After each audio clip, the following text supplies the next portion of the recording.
Hi, everybody. You're watching Newsmax. I'm Bianca Della Garza. Now to the latest out of Ukraine this Saturday evening. Ukrainian forces are fighting back still. The Ukrainian armed forces sharing this video showing an alleged Russian helicopter being shot down.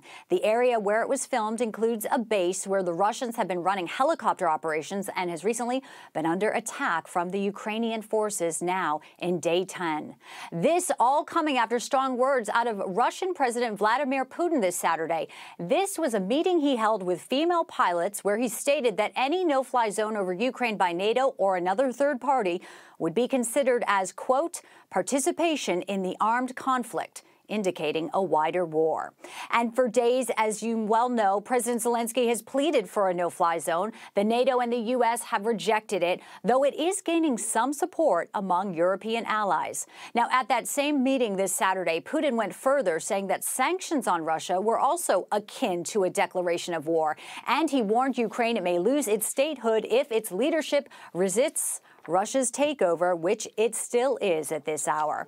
And this does come as EU President Ursula von der Leyen said Friday that they were ready to take additional severe measures if Putin does not stop and reverse the war that he has unleashed.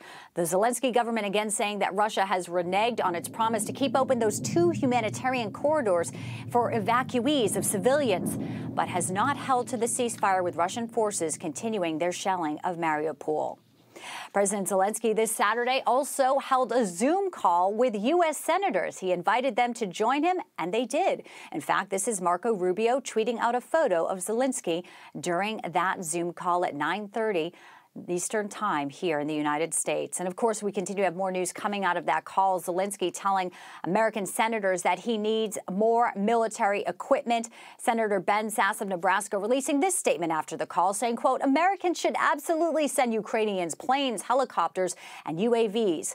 Let's resupply Ukraine's Air Force today and keep the ghosts of Kyiv in the skies. And sadly, all of this still as people try to flee the country. The UN at this hour is now saying more than about 1.5 million people have fled Ukraine since Russia invaded them 10 days ago.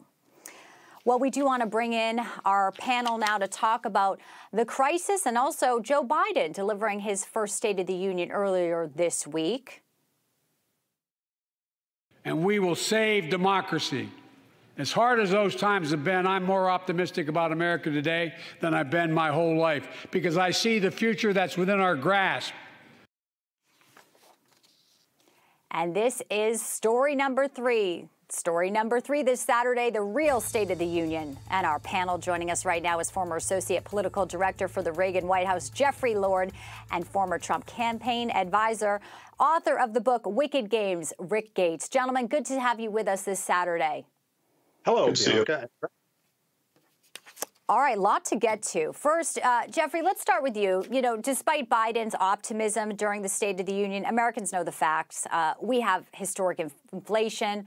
The crime is surging and people just pouring into our southern border. You know, that's just at home. And here we're talking about Putin marching across Ukraine. So obviously we are in bad shape. Wasn't there an opportunity in this speech for him to just come out and level with folks and just admit things here are bad? Why keep lying? Yeah, this just wasn't good. You know, I go back to, I wasn't there in Washington at the time, but when President Ford took over from Richard Nixon after Watergate, he had his first State of the Union, and he very plainly looked the American people in the eye through the television camera and said, the State of the Union is not good. That kind of thing won him plaudits from people who said, well, he's being honest about all of this. That would have helped Joe Biden a lot. But, you know, right here at home, and I can give you a personal example, this very afternoon, I went to get gas. It's gone from $3.35 to $3.65. It's now at $4.19. This is reverberating all over the country. People know things are not good. It's risen 36 cents in just the past few days. It's expected to go much higher, Jeffrey. Such great points here. Gentlemen, we want to listen to Joe Biden at the State of the Union talking about sanctions against Russia. And then on the other side, flip side, we'll get your reaction, Rick. And I'm taking robust action to make sure the pain of our sanctions is targeted at the Russian economy, and that we use every tool at our disposal to protect American businesses and consumers. Yeah, look, he is not. They're trying to protect us. They're trying to, yes, have at it, because it's hard to listen to this, isn't it, Rick? Yeah, it's very frustrating. For somebody to spend 10 years working in the Ukrainian political system and to watch what's happening to the people there, and to watch with the leadership of the United States, Joe Biden, NATO, the EU, that they're not stepping up and taking action. I mean, the fact that Putin has come out and said, look, if you're putting sanctions on us, that is a declaration of war. So if he's heading in that direction, but yet we won't put a no-fly zone, we won't help the Ukrainians because we're afraid of engaging in that war, then how is that going to collide once Putin comes in and takes Ukraine? Are we going to defend Poland as aggressively as we say we are? We're allowing a bully to gain, we're allowing a tyrant to continue to gain ground and not do anything to put up a deterrence or a posture to turn him back. And this is what the Americans, particularly Joe Biden, who's had experience with Vladimir Putin, he should know better than anybody that you can't negotiate with a bully. And until he steps up and takes action, Putin's going to continue to take as much ground as he can. Well, and there's the big concern, of course, NATO shoring up its troops here. But what about a country, you know, Jeffrey, say Moldova, which also has a contested area? And right now they're sitting there saying, we could be next, and NATO's not going to come in and help them. Wouldn't that be somewhat of an easy target for Putin? Well, sure, absolutely it would. And, you know, this is the problem with dictators like this in the first place.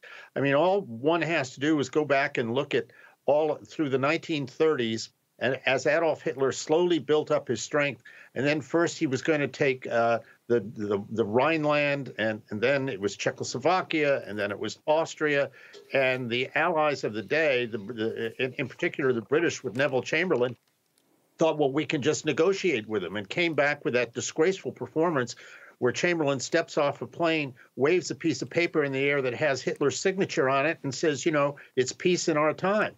That's not how these people work. They will take one little bit at a time and keep going.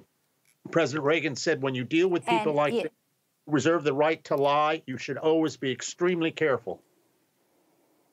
Putin obviously chose this war. He chose the timing of this war, no doubt about it. Civilians are now dead. It is an entanglement that the U.S. and NATO are dealing with, and NATO is even saying the worst is ahead in the next few days. But, gentlemen, then we have stateside here, Senator Lindsey Graham this week saying, let's have a Russian take him out. Let's listen to what he said on Rob Schmidt tonight. Putin needs to go. Yep. And the people who need to take him out are the Russian people. Right. I hope there's a Brutus somewhere in Russia.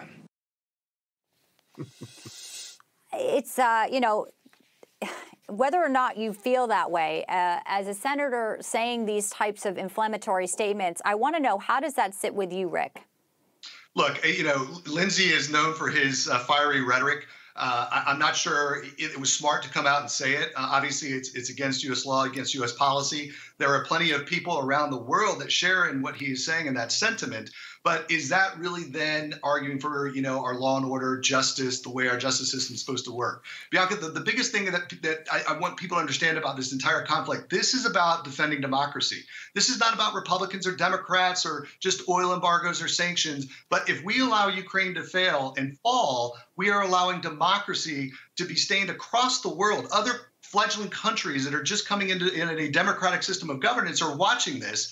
And if they watch and abhors the assault on humanity against the Ukrainians, and that could extend, obviously, into other NATO countries, this is exactly why this is such an important issue. Just about out of time, Jeffrey, I do want to give you the last words there. What would be your advice to Biden tonight to get tougher on this? What do you say? How does he stand up to Putin? What does he need to do? Well, he needs not only to stand up to Putin, but he needs to show strength domestically. You know, seal that southern border, for heaven's sakes. He made a terrible mistake in Afghanistan. This is all seen by somebody like Putin as weakness. So now here we are in this situation because he thinks he can push Joe Biden around. And Joe Biden has to show him he can't do this, and he won't allow it. Ban Jeffrey Russia. And Rick. And, of course, we're going to get into much more on that and why we are still buying oil from Russia and essentially funding this war in Ukraine. Thank you, gentlemen, for your time and your insight. We appreciate it on a Saturday night.